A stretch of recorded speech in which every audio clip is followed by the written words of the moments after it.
नमो अरिहन्ताणं नमो सिद्धाणं नमो आयरीयाणं नमो उवज्जायाणं नमो लोये सव्वसाहुणं मंगलं भगवान् वीरो मंगलं गौतमो गणी मंगलं कुन्दकुन्दाद्यो जैन धर्मोस्तु मंगलम् सर्वमंगलमांगल्यं सर्वकल्याणकारकं प्रधानं सर्वधर्माणां जैनं जयतु शासनम्। अज्ञानतिमिरान्धानां ज्ञानाञ्जनशलाकया चक्षुरुन्मीलितं येन तस्मै श्रीगुरवे नमः। आत्मा ज्ञानं स्वयं ज्ञानं ज्ञानातन्यत् करोति किं परभावस्य कर्तात्मा मोहोऽयं व्यवहारिणाम्। ज्ञानी जिहाज बैठ गन धर से गुण पयोति जिसे नाही तरे हैं अमर समूह आन अवनीसों घस घस शीस प्रणाम करे हैं कीदों भाल कुकरम की रेखा दूर करन की बुद्धि धरे हैं ऐसी आदिनाथ के अहनिस हाथ जोड़ हम पाए पड़े हैं।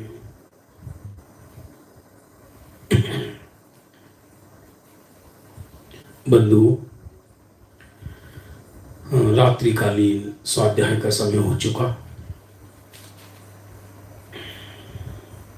कल हमने देखा इस भूधर शतक में भूधर दास जी ने वैराग्य की भावना भाई। कब मैं घर से उदास हूं, कब वन में जाऊं,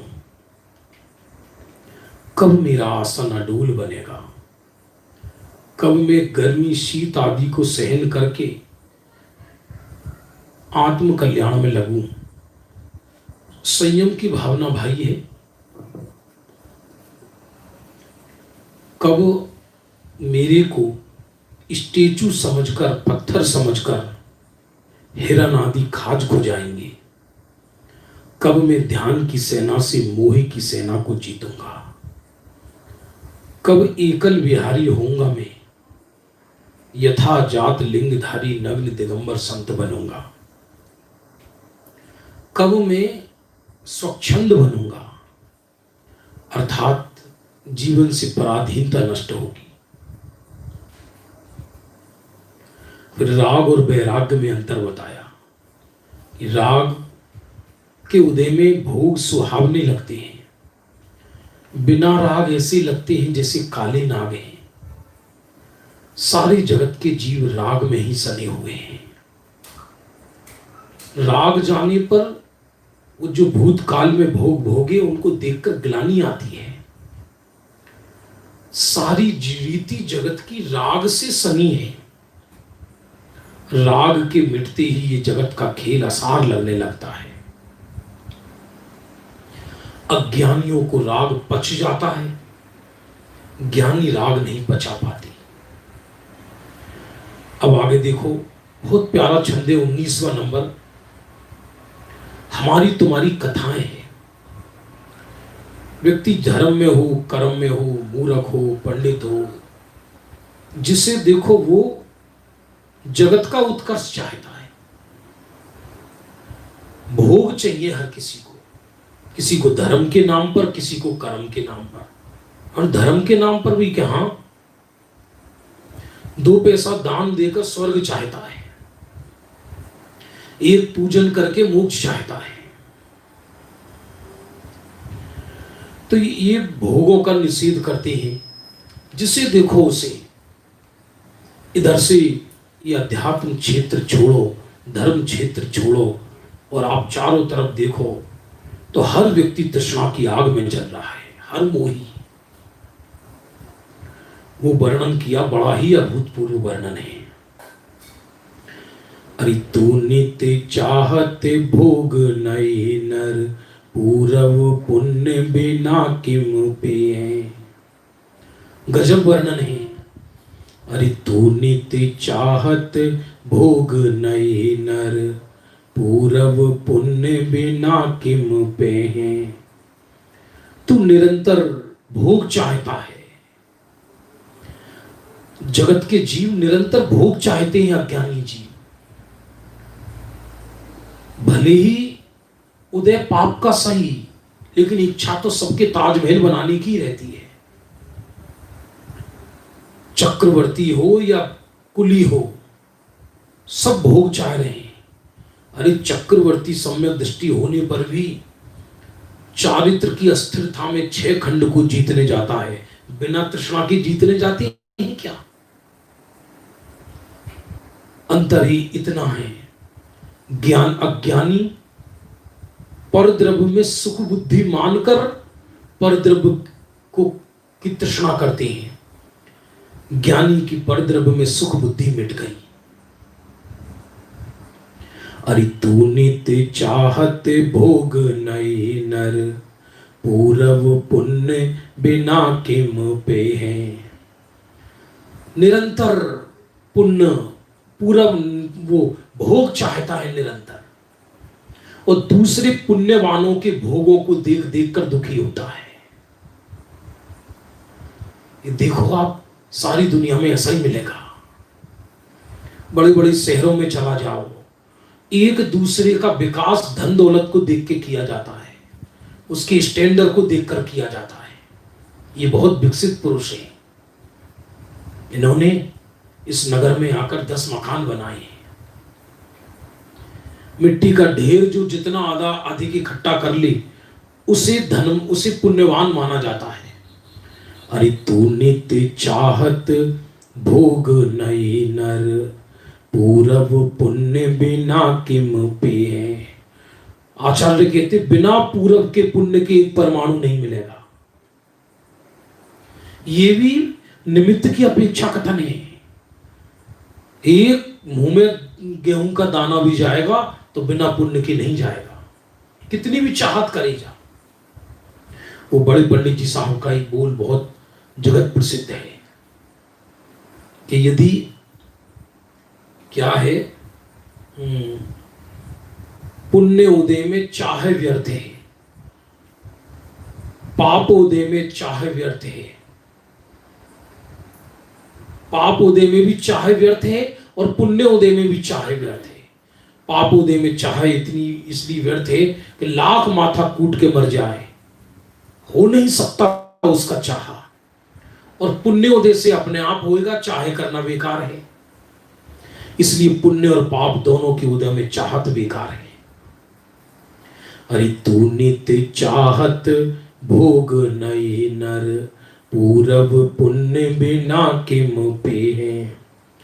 कर्म संजोग मिले कहीं जोग, गहे तब रोग न भोग सके हैं। और कदाचित कर्म का संयोग, पुण्य का उदय ऐसा आ जाए कि जैसा मैंने चाहा वैसा हो जाए। कदाचित ऐसा हो जाए जैसे मैंने चाहा, जो भोग चाहा वो मिल गई। अरे कर्म संजोग मिले कहीं जोग, गए तब रोग न भोग सके हैं। और कदाचित पुण्य के उदय से जो सामग्री चाही वो मिल गई, लेकिन ऐसा रोग हो गया कि भोग न सके। बोलो आप क्या करोगे? सारी जिंदगी भावना भाई एक महल तो बनाना ही है, एक बंगला तो बनाना ही है, आराम से रहेंगे। और वो इच्छा कर करके करते करते करते करते जिंदगी निकल गई। जब भोगने की चाहत खत्म हो जाती है, तब जाकर वो मिट्टी का एक बड़ा शमशान मिला। मिट्टी का बड़ा शमशान। जब भोगने की चाहत खत्म हो गई, जब पंचेंद्रिय विषयों की से इच्छा खत्म हो गई, भोगने की ताकत नहीं रही, तब मिला वो। तब शरीर में हजारों रोग हो गए। क्या करें? इसलिए मैं तो देखता हूं, तुम जितने ज्यादा पुण्यवानों के बीच में बैठोगे उतनी तृष्णा बढ़ेगी। पुण्यवानों के बीच में मत बैठो, आराधकों के बीच में बैठो, पवित्र लोगों को मित्र बनाओ, क्योंकि तृष्णा का तो कोई ठिकाना नहीं है। कितनी तृष्णा करोगे और किस किस से तृष्णा करोगे। लोक में तृष्णा में कंपटीशन नहीं कर सकते। कोई ना कोई तुमसे सवा शेर मिल ही जाएगा और देख देख कर अंदर इच्छाओं की ज्वाला जलेंगी, आग जलेगी। पुण्य नहीं है कण का भी, और चाहिए मन।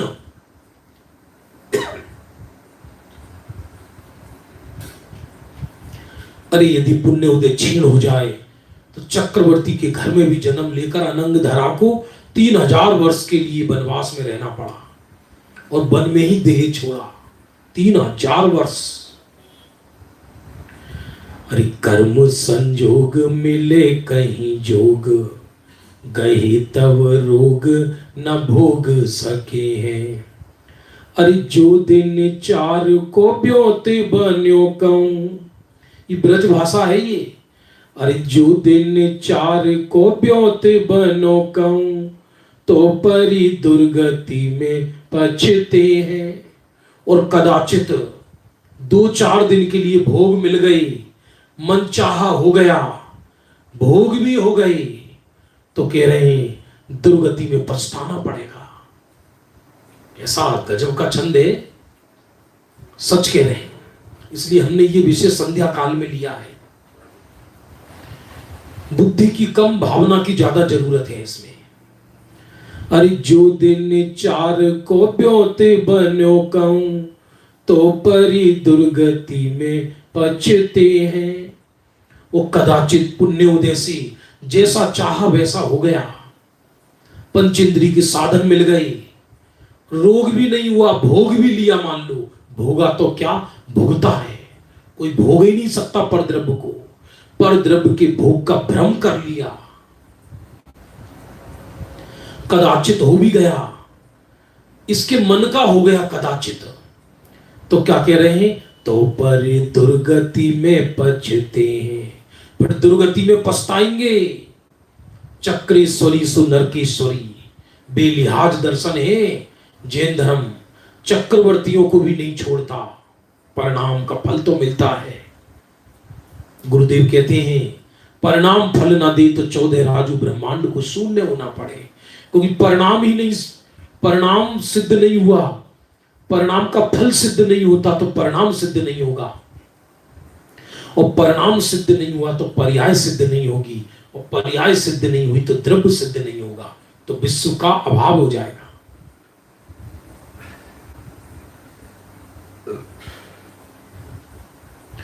जो दिन चार को ब्योते बन्यो कहूं, तो पर दुर्गति में पछते हैं। अरे याही ते यार सलाह यही, कि गई कर जाओ निभाओ ना भे। भूधरदास जी कह रहे हैं इससे हे यारो मित्रों ये सलाह है, जो बीत गया बीत गया, गही कर जाओ, इसको गही कर जाओ, मानो इन भोगों को गौण कर दो, पुण्य के फल को गौण कर दो, इसको देखने की जरूरत नहीं है। 2 दिन धर्मशाला में रहना है, उसको पेंटिंग कराने की जरूरत नहीं है। परमानेंट रहते तो पेंटिंग कराते। जहां 1 रात रहना है उस धर्मशाला की कोई पेंटिंग कराता है क्या? क्या लेना देना। तो जैसे संयोग मिले हैं, बाहर में जैसे साधन मिल गई कर्मोदेशी, वैसे ही उसमें आत्म साधना करो। भोगों की वांछा मत करो, पुण्य के फल की वांछा मत करो, पुण्य की सामग्री एकत्रित मत करो, और वो होगी भी नहीं। वो तो पहले कह चुकी, भावना भी मत भाओ, और भावना बहाने से पुण्य सामग्री मिलेगी भी नहीं। क्यों? कोई पूरव पुण्य बिना के मुँह पे है। अजब गजब छंद है, एक छंद पढ़ लो पूरे दिन वैराग्य छाया रहेगा, ऐसा छंद है। इसलिए इसका नाम तो जेल शतक है, पर हमको वैराग्य शतक बोलना अच्छा लगता है। हे मित्र, तुम नित्य नई नई भोगों की अभिलाषा करते हो, देखो दुनिया में कुछ काम ही नहीं है व्यक्ति को। दो तरह के लोग हैं जगत में, एक पापोदय वाले, एक पुण्योदय वाले। पुण्योदय वाले पंचेंद्रिय विषय भोगों को बदलते रहते हैं। आज संडे है, चलो पिकनिक करने, चलो होटल करने, चलो जहर खाने, बस मिट्टी में ही दिमाग लगता है। चलो यहां, चलो वहां, चलो परदेश। और जो पापोदय वाला है वो अपने पेट जुगाड़ की चिंता में रहता है। पेट पेट जुगाड़ की चिंता में, कर्जदार निभट जाए, ये निभट जाए। दोनों ही आग में जलते हैं, दोनों को ही पर में सुख बुद्धि है, दोनों ही पर को चाहते हैं और नित्य नई नई भोग चाहते हैं। सारी दुनिया आज जो पढ़ाई हो रही ना, जिसे अपन कहते हैं एजुकेशन, इस एजुकेशन में तृष्णा पलती है, तृष्णा। आदमी 50-50 लाख पढ़ाइयों में खर्च करता है, फिर उसको पैकेज मिलता है भारी, फिर उसको भोग कर नरक निगोच जाता है।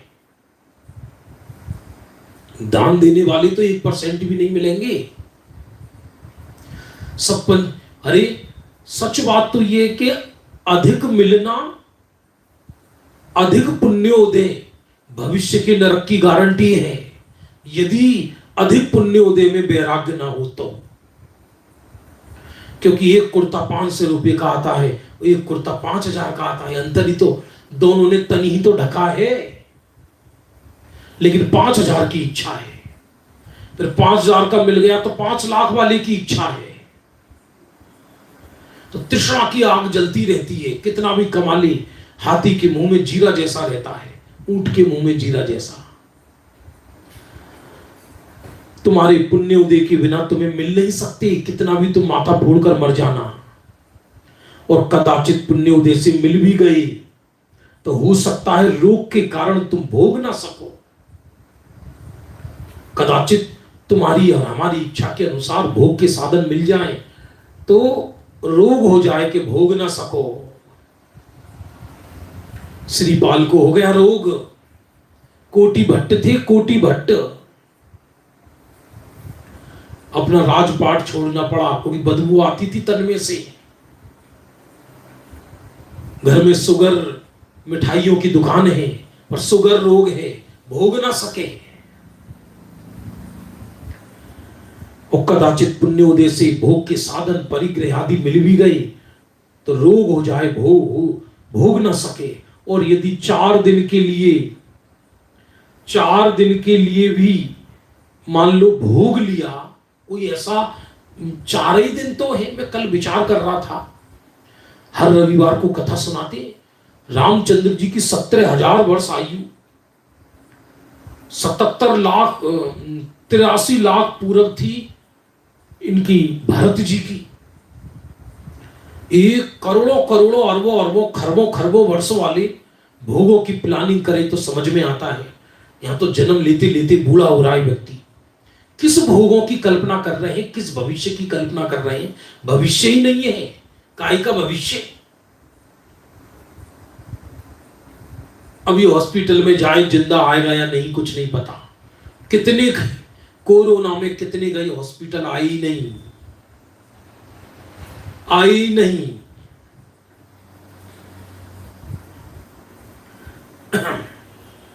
और यदि 3-4 दिन के लिए भोग तुम्हारी इच्छा के अनुसार मिल भी गई और तुमने भोग भी लिया तो कहते दुर्गति में जाकर दुख उठाना पड़ेगा, लाभ क्या। इसलिए प्यारे मित्र, हमारी सलाह तो यही है, तुम इनकी ओर गई कर जाओ, भोगों से उदास हो जाओ, संसार शरीर भोग से उदास हो जाओ, इसकी उपेक्षा कर दो, अन्यथा बहुत भारी पड़ेगा।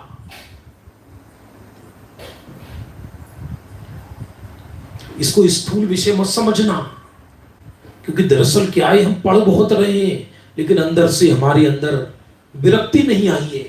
हमने जिनवाणी को स्टैंडर्ड, इसकी सुनने को भी एक स्टैंडर्ड बना लिया है। हम समाधि भी शीशम की लकड़ी के पाटे पर लेना चाहते हैं। हम समाधि में भी स्टैंडर्ड बनना चाहते हैं।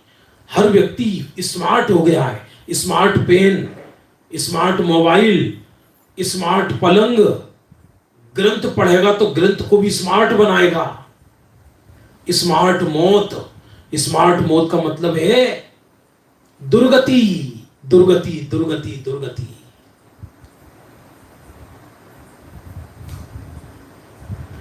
आशय यह है कि प्रथम तो वांछित भोग मिलना ही कठिन है, प्रथम तो मिलना ही कठिन है। अरे चक्रवर्तियों की तृष्णा पूरी नहीं हुई, हमारी तुम्हारी क्या होगी? उन्हें फिर मिल भी जाए तो उन्हें भोगना कठिन है, और यदि थोड़ा बहुत भोग भी लिया तो तृप्ति होना कठिन है। और तृप्ति तो होती नहीं, पर भव में दुख उठाने पड़ते हैं। उचित यही है कि विषय भोगों का अभिप्राय त्याग कर आत्मकल्याण के मार्ग में लगो। श्रीमद जी के विषय में आता है, ऐसा उनके एक पत्र में आता है, यदि तेरे पास छाछ और रोटी का इंतजाम है, मात्र छाछ और रोटला, मात्र छाछ और रोटी का इंतजाम है, तो आत्म कल्याण करो, निवृत्ति ले लो। करना क्या है? गोबर के पहाड़ इकट्ठा करके, बोलना कठिन है पर मन उसी तृष्णा में रहता है। गाथाएं सूक्ष्म पढ़ लेते हैं लेकिन पर पदार्थों की तृष्णा नहीं छूटती, और बिना वैराग्य के ज्ञान बचता नहीं है। देखो फिर से पढ़ते हैं ये छंद, यदि आप पर पीडीएफ हो तो आप वैराग्य जगाएं। हरि तू नित्य चाहत भोग नई नर, पूरब पुण्य बिना किम पे है, कर्म संजोग मिले कहीं जोग, कहीं तब रोग न भोग सके है। अरे जो दिन चार को ब्योते बन्यो कहूं, तो पर दुर्गति में पछते हैं, याही ते यार सलाह यही की, गई कर जाऊ निभाए न बे है। आचार्य कहती इसलिए सलाह है ये है, इन भोगों के पहाड़ों को मत देखो, आत्म सूर्य को देखो। ऐसा लगता है कि भूधरदास जी कितने विरक्त होंगे जब उन्होंने ये छंद लिखे। और आगे बताते हैं, देखो सुबह से शाम तक व्यक्ति इस देह के लिए पाप कमाता है, जिसे देखो वही कोराना में ही कह रहा भैया खाना तो पड़ेगा, दुकान तो जाना पड़ेगा। ऐसा लगता है कि जैसे जेएनयू की दिवाली निकल गई 6 महीने में ही, मरे जा रहे, मरे जा रहे। फैक्ट्री फैलना हो जाए, दुकान फैलना हो जाए, मकान फैलना हो जाए, घरों से ऐसे निकल निकल के भाग रहे हैं कि जैसे अमृत बट रहा है सड़कों पर। अरे ये कुदरत ने आत्म साधना का अवसर दिया, लेकिन पाप से बाज नहीं आता आदमी, पाप से बाज नहीं आता। ऐसा थोड़ी है कि इसी को कोई बाहर, यदि घूमने का इतना ही शौक है तो रहो ना जंगलों में जाकर, करो जंगलों में आत्म साधना करो ना। तो ऐसा लगता है कि ये 1 साल में लुट जाएगा, इसका दिवालिया निकल गया। और बहाने क्या बोलता है, सब खाना तो पड़ेगा, पापी पेट का सवाल है। कोई गरीब कुली कहे तो समझ में आता है कि पापी पेट का सवाल है, कोई कुली कहे, कोई रिक्शा वाला कहे तो समझ में आता है। जिनके पास 7-7 पीढ़ियों का रखा है वो ऐसे बहाने कर रहे हैं। 7 पीढ़ी का तो इसलिए है क्योंकि नरक 7 है, 8 पीढ़ी नहीं बोली जाती। मैंने बहुत विचार किया ऐसा क्यों बोला जाता है, इनके पास 7-7 पीढ़ी का है, क्योंकि नरक 7 ही होते हैं, 8 होते नहीं है।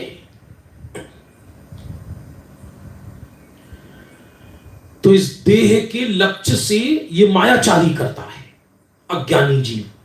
देह में लीनता, देह को खिलाना है, सारे चोचले देह के, सारे श्रृंगार इस देह के, उस देह का जिसका एक परमाणु ने कभी इसका साथ नहीं दिया, और अंतिम समय ये देह दगा देगा। उस देह का स्वरूप बता रहे हैं, देखो। अरे मात पिता रज बीरज सो, उपजी सब साते को धातु भरी है। अरे माखिन के पर माफिक बाहर, चाम के बेढन बेड़ धरी है। सुनो कितना अद्भुत छंद है। मात पिता रज बीरज सो, उपजी सब सात को धातु भरी है। माता पिता के असुचि धातुओं से देह का निर्माण होता है। उपजी सब सात को धातु भरी है। ये जो सप्त धातु होती है शरीर में, इनको धातु नहीं कहा, कुधातु कहा। मांस, मज्जा, वीर्य, रक्त, कफ, अंदर जो सात धातु भरी है, पित्त, श्लेषम। यदि कोई गर्भ का घिनावना रूप देख ले, अंदर का गर्भ का घिनावना रूप यदि किसी को नजर आ गया, ये तो कुदरत ने ऐसी व्यवस्था की कि गर्भ बाहर नहीं होता, अंदर होता है। और उसका यदि रूप देख ले कोई बाहर में, तो कभी दोबारा जन्म लेने की ना सोचे। इतनी गंदगी भरा होता है। पेट का रूप देख ले कोई, पेट का अंदर हम खाना खा रहे, उसी कई लोग तो ऐसा खाने का नाश करते हैं जिसकी सोच नहीं सकते, उनके साथ बैठ के नहीं खा सकते, क्योंकि 20 चीज खाते हैं, वो भी आहार विरुद्ध। अभी खाना खाया, उसके ऊपर दूध पी लिया, फिर छाछ पी ली, फिर जीरा खा लिया, फिर सौंफ सटक ली, फिर ये खा लिया, फिर वो खा लिया। अब वो सारी चीजें पेट में मिलकर खा भयंकर गंदगी मची होगी। देखो तो ये सब सारी चीजें जो हम खाते हैं, इन सब चीजों को जरा एक परात में मिलाकर फिर खाकर दिखाओ। रोटी, दाल, उसमें कफ भी मिल गया, आपके मुंह का, हमारे मुंह का कफ मिल गया। श्लेषम माने चिपचिपा पदार्थ होता है, कफ जैसा। ये सारी चीजें, तो ये 7 कुधातुओं से शरीर बढ़ रहा है, जिसे ये देख देख कर प्रसन्न होता है। मेंटेन किया मैंने, मेंटेन किया है। किसी की धातु लटक रही है, किसी की धातु टाइट है। गुरुदेव से किसी ने पूछा, गुरुदेव जवानी माने क्या? वो उत्तर देते हैं, कड़क शरीर। कड़क शरीर माने जवानी, ढीला शरीर माने बुढ़ापा, कोमल शरीर माने बालपन। वही 7 कुधातुओं का खेल है और कुछ नहीं है। किसी की धातु बह रही है, किसी की धातु अंदर स्थिर है, किसी की धातु बिगड़ गई। रोग माने क्या? सप्त धातुओं का बैलेंस बिगड़ जाना। अरे मात पिता रज बीरज सो, उपजी सब धातु को धातु भरी है। माखिन के पर माफिक बाहर, चाम के बेढन बेड़ धरी है। क्या कह रहे हैं? मक्खी के माफिक, जैसे मक्खी का पर पतला होता है, उसको ऊपर से निकाल दो।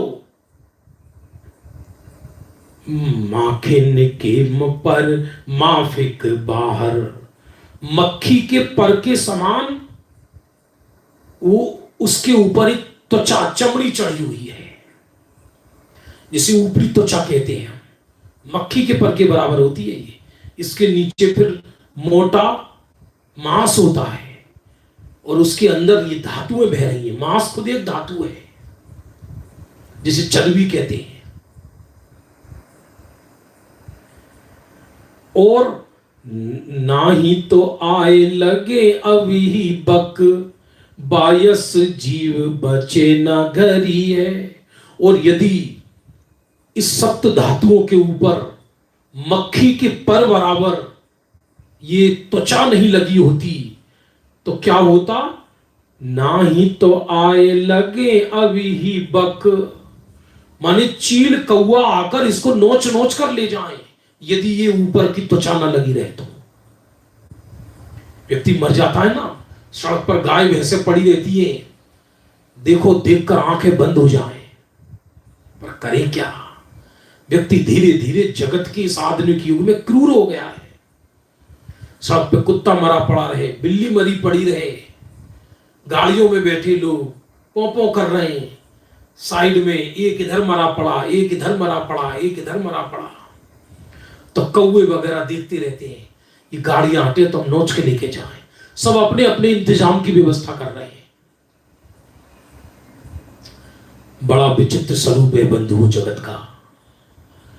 तो जैसे उन पशुओं के शरीरों को नोच नोच के गिद्ध और बगुला आकर टूटते हैं, वैसे ही यदि शरीर के ऊपर मक्खी के पर के बराबर ये पतला बेष्टन ना होता तो भाई साहब सड़कों पर लोग लगता मुर्दे घूम रहे हैं। ऐसा देखना डरावना होता, कोई किसी से प्रेम नहीं कर सकता था। अंदर चमड़ी नहीं ढकी होती। तो अभी तो इसका वर्णन सुनो, ग्रंथों में लिखा, जब व्यक्ति हंसता है तो धातुएं उछलती है, अंदर कफ उछलता है, ऐसे ऐसे ऐसे ऐसे। रोता है तो गंदा पानी बहकर आंखों से निकलता है, ये धातुएं निकलती है।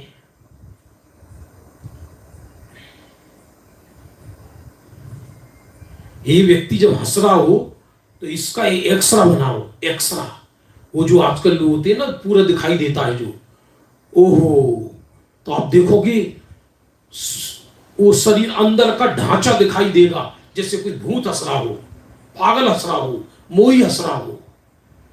ऐसी चेष्टा है बड़ी अद्भुत।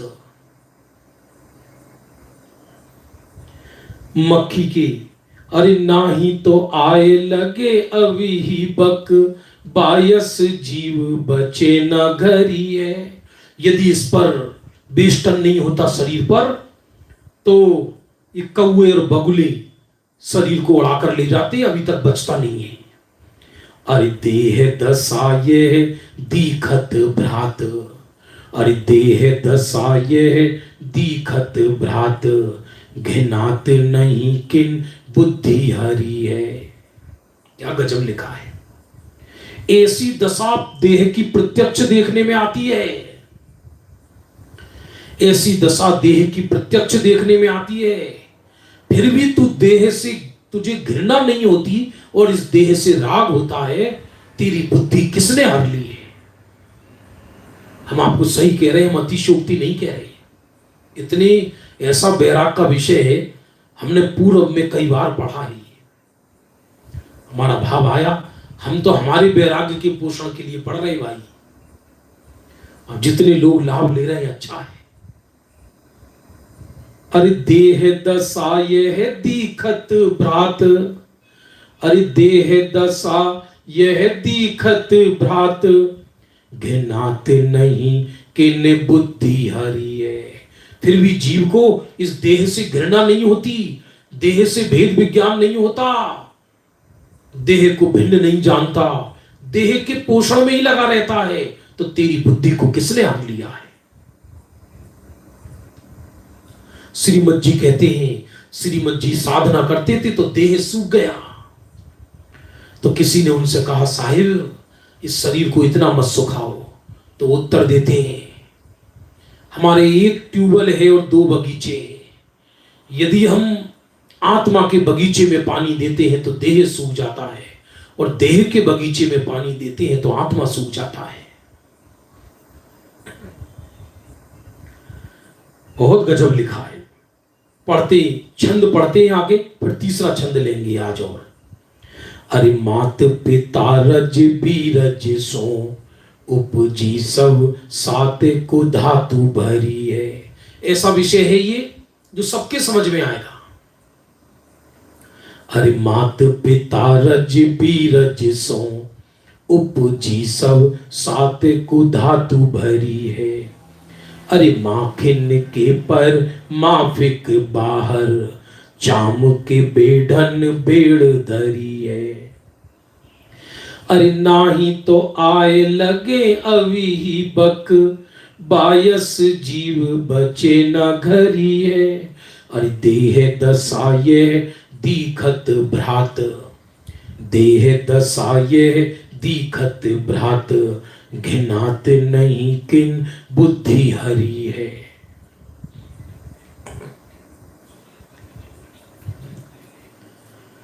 अब आगे 21 नंबर छंद में एक छंद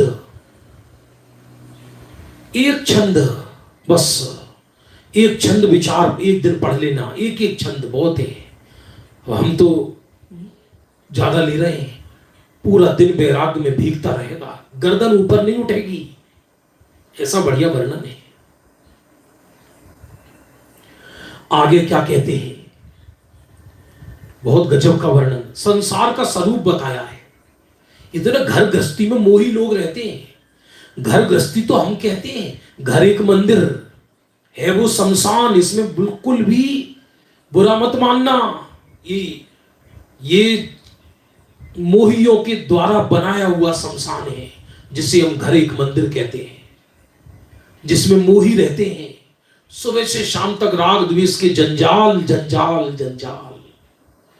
और जितने भी हम संसर्ग में आते हैं, माता पिता भाई बहन चाचा ताऊ, जितने रिश्तेदार हैं, इनके विषय में भी हमारी गलत मेंटिलिटी बन जाती है। हम जैन कुल में भी जन्म लेकर 24 घंटा ये वो ऐसा है, ये ऐसा है, सिवाय इसके क्योंकि करे क्या, खोटी आयु का बंद हो गया हो तो यही सूझता है।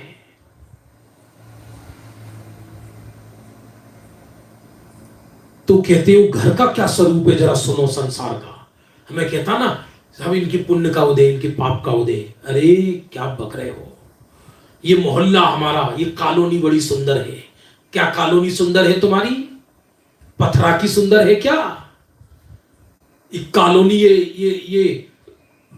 ये पत्थरों के मकानों के किनारे देखना है क्या?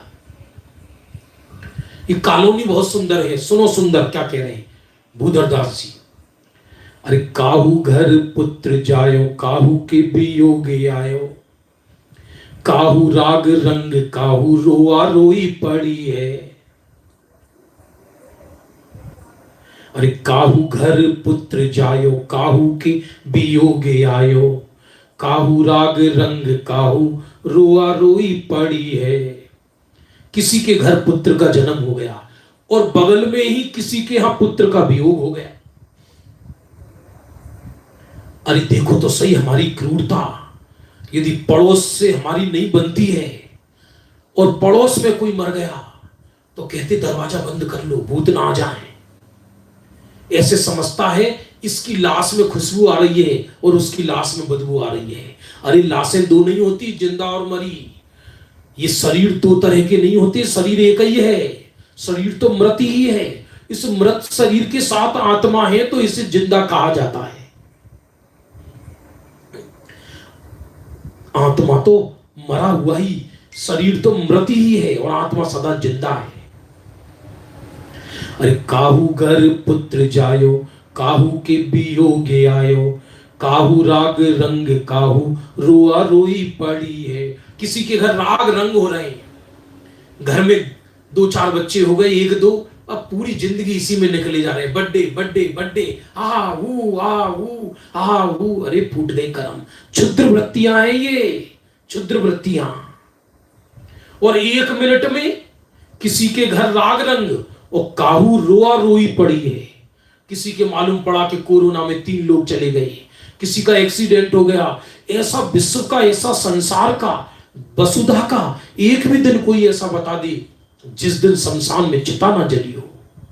ये पूरी दुनिया जच्चा बच्चा केंद्र और शमशान है, पूरी दुनिया ही। क्योंकि पूरी दुनिया में कोई ना कोई जन्म लेता है और कोई ना कोई मौत को प्राप्त होता है। तो पूरी दुनिया के हिसाब से यदि वर्णन करें तो एक ही मोहल्ले में एक दिन एक की मृत्यु हुई है और एक दिन किसी के जन्म हुआ है।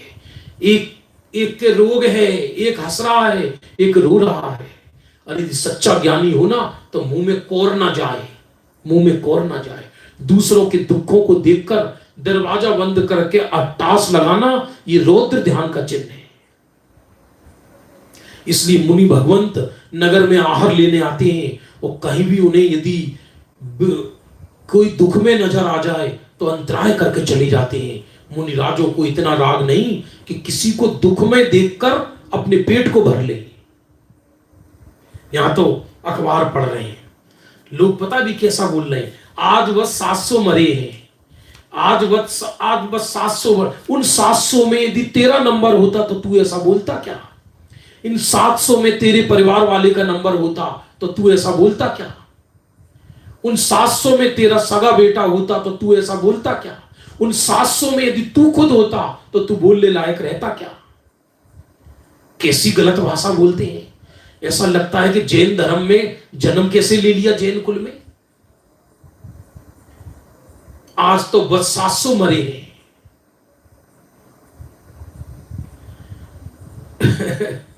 भूधर शतक की किताब गिरधरपुरा मंदिर में है क्या? पूछेंगे साहब। ये तो मेरे पास एक थी, सौभाग्य से तो ये विषय मैंने ले लिया, पीडीएफ सबको पहुंचा दिए, होनी चाहिए वैसे।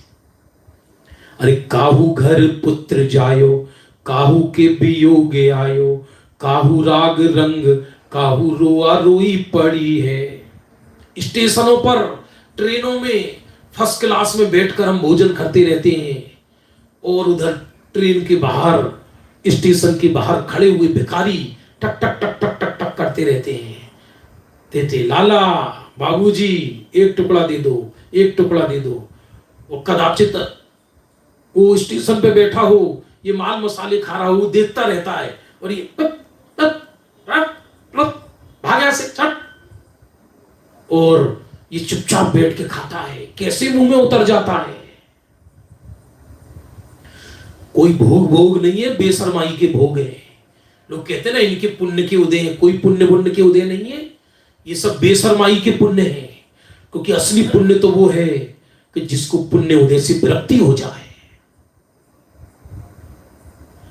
अरे काहू घर पुत्र जाओ, काहू के वियोगे आयो, अरे काहू राग रंग, काहू रोआ रोई पड़ी है। अरे जहां भान उगते उछाए गीत गान देखे, अरे सांझ समेटा ही थान, हाय हाय परी है। जहां सुबह को जिस घर में गीत गान हो रहे थे, उछाव हो रहे थे, मिठाइयां बट रही थी, सांझ समय उसी घर में हाय हाय होती देखी जाती है। सांझ सुबह जिस घर में, अरे देखो ना आप, रामचंद्र जी के सोने के कलशों से सौभाग्यवती स्त्रियां दुग्धाभिषेक की तैयारी हो रही थी। अयोध्या दुल्हन की तरह सजी हुई थी, सीता फूली नहीं समा रही थी। आज मेरे राम धरती के राजा बन रहे हैं। और दशरथ ने धीरे से बुलाया, सिंहासन से उतारकर। बाजे बज रहे थे, सहनाई बज रही थी, सहनाइयां बज रही थी, सहनाइयां के राज्याभिषेक तुम्हारा नहीं होगा, भरत का होगा। ठीक है पिताजी, और न इन महल में भी नहीं रहना, तुम्हें 14 वर्ष के लिए वनवास जाना है। क्योंकि ये नियम था कि बड़े भाई को रहते हुए छोटे भाई का राज्याभिषेक कैसे हो सकता है।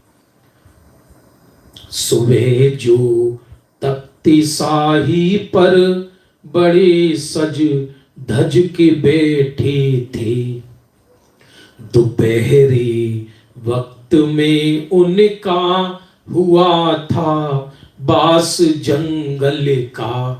अरे मुंह रख मुसाफिर क्यों पड़ा बेहोश सोता है, संभल उठ बांध ले गठरी, समय क्यों व्यर्थ खोता है। समय व्यर्थ खोता है जीव, गठरी बांध ले। वो गठरी क्या बांधेगा, एक परमाणु साथ नहीं ले जा सकता। पुण्य पाप की गठरी बांधेगा, केवल बंधी हुई है, वो तो तैयार है। वो तो 21 नंबर का छंद ऐसा गजब का है। हमारी का ताकत ही तो भूधर दास जी लिख गए, हम भाग्य से पढ़ रहे हैं। एक छंद पढ़ ले, गर्दन ऊपर नहीं उठेगी कभी। घर में कोई बर्थडे मनाने का भाव नहीं आएगा। ये हा हू करने की क्षुद्र वृत्तियां नष्ट हो जाएंगी। क्योंकि अरे आसपास चारों तरफ नजर उठाकर तो देखो, चारों तरफ वैराग्य के दृश्य हैं। अरे जहां भान उगते उछाए गीत गान देखे, सांझ समय ताई थान हाय हाय पड़ी है। समय तो हो रहा है, मैं पूरा कर देता हूं चारों लाइन, अर्थ कल करूंगा इसका विशेष। ऐसी जग रीति को न देख भय भीत होए, हा नर मूड तेरी मति कौन हरी है। भूधरदास जी कहते हैं ऐसी जगत की रीति को देखकर तू जगत से भयभीत नहीं होता, अपना घर समझता है जगत को।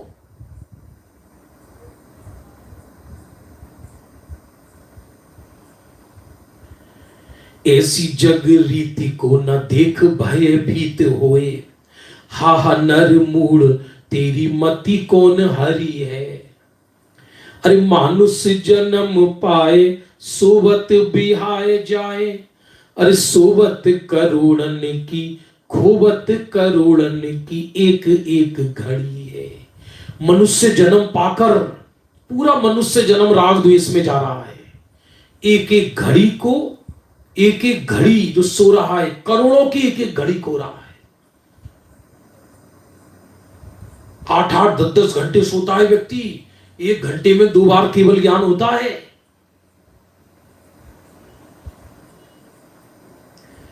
बहुत प्यारा छंद है, अभी मेरी तृप्ति नहीं हुई इसको।